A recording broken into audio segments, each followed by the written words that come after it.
Hi guys, gandang umaga. Yan guys, nagigising lang po namin. Nandito po kami sa Dilahican, Pantakison guys. Yung mga kasama natin guys, andun, mga tulog pa. Shoutout guys sa mga bagong viewers po natin, mga followers po natin. Ang inyong abang lingkod, si Pretty Boy. Shoutout po sa mga nakakapanood po ng ating live na ginagawa po dito sa Impanta Dilahican po. Ayan. Bali kahapon po, ganitong oras na rin po ng morning kami dumating, pa 2 umaga na po namin ngayon guys. Pakita ko sa inyo guys yung dagat dito guys. Ayan. Medyo nagigising na po natin guys. Napasarap po tayo kagabi ng kaunti sa video okay, kaya medyo namamalat po tayo ng kaunti guys. Ayan. Ayan. Ito pa yung mga bangka dito guys. Ayan.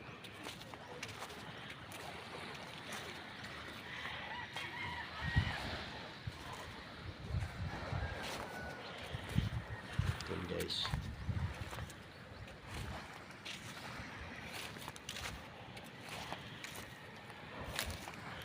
Yung klase ng bangka dito guys, may ganyan siya. Ayan.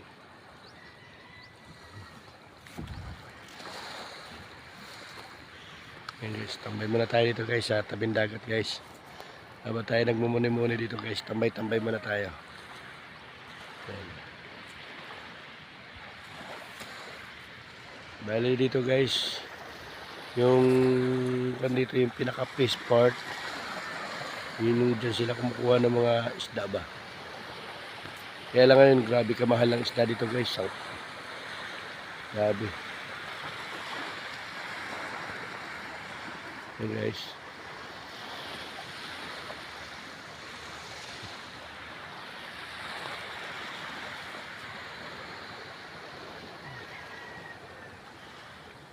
Hindi namamala tayo guys na kaunti kasi masarap tayo kagabi. Masarap tayo mag-video okay. Tapos kaunting inuman. Sakto lang naman guys, ang patulog.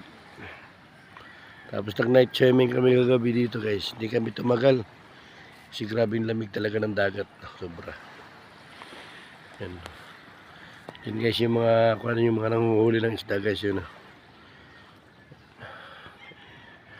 Maraming salamat guys. Pa-like and share na lang po ng nakapanood po ng ating live dito sa Dilahican, Impanta Quezon. Sa taot po sa mga makakapanood po ng ating live nito. God bless po sa inyo sa inyong, sana lagi nyo po kung panoodin ang gagawin kong pa-vlog sa mga susunod natin pa-vlog. Nais ko invite yung mga dating viewers po, mga followers. And ako po ay nakikiusap sa mga viewers po natin, mga followers po dati. Tayo po ay na-ban po yung ating unang ginagamit nating account, kaya ito po ang bago nating account, ang inyong Pretty Boy. Yan, abang lingkod. Sana po abangan nyo po ang mga gagawin po nating mga makabagong pagla-live sa mga madalas puntahan natin lugar. Maraming salamat po, ingat po kayo.